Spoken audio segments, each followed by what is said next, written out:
নমস্কাৰ বন্ধু বান্ধৱীসকল, আহি পৰিছে এটা গুড নিউজ।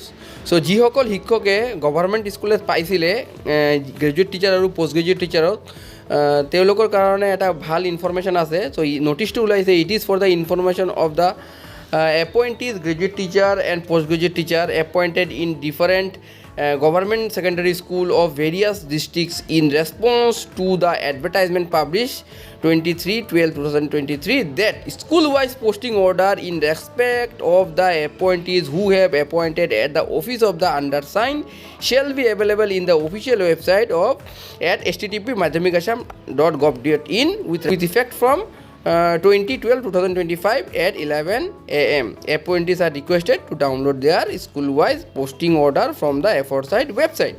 তো কথাটো হৈছে, যিসকলে গভৰ্ণমেণ্ট স্কুলত পাইছিলে তেওঁলোকৰ কাৰণে ভাল নটিচ, তেওঁলোকৰ স্কুল এলট কৰি দিয়া হৈছে আৰু ৰেচপেক্টিভ কেণ্ডিডেটে নিজৰ স্কুল-ৱাইজ পষ্টিঙৰ অৰ্ডাৰটো 20/12/2025 madhyamikasam.gov.in ৱেবছাইটৰ পৰা ডাউনলোড কৰি ল'ব পাৰিব আৰু সেইমতে নিজৰ স্কুলত গৈ পাছৰ দিনাখন বা সেইদিনাখনেই জইন কৰিব পাৰিব।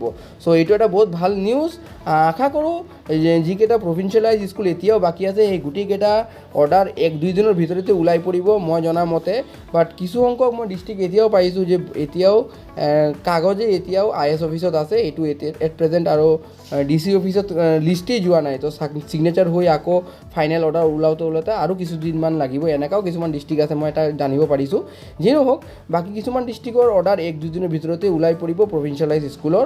আৰু গভৰ্ণমেণ্ট স্কুলত যিসকলে পাইছে তেওঁলোকে 20/12/2025 গৈ নিজৰ ৱেবছাইটৰ পৰা নিজৰ স্কুল পষ্টিঙৰ অৰ্ডাৰ ডাউনলোড কৰিব পাৰিব। নিউজটো যিমান পাৰে আপোনালোকে শ্বেয়াৰ কৰক আৰু যিসকলে ফাৰ্ষ্ট টাইম মোৰ চেনেলত আহিছে এই ধৰণৰ স্কুল পষ্টিং বা টেট কাম ৰিক্ৰুটমেণ্ট এক্সাম ৰিলেটেড ইনফৰমেশ্যনৰ কাৰণে চেনেলটোক ছাবস্ক্ৰাইব কৰি যাব। ধন্যবাদ।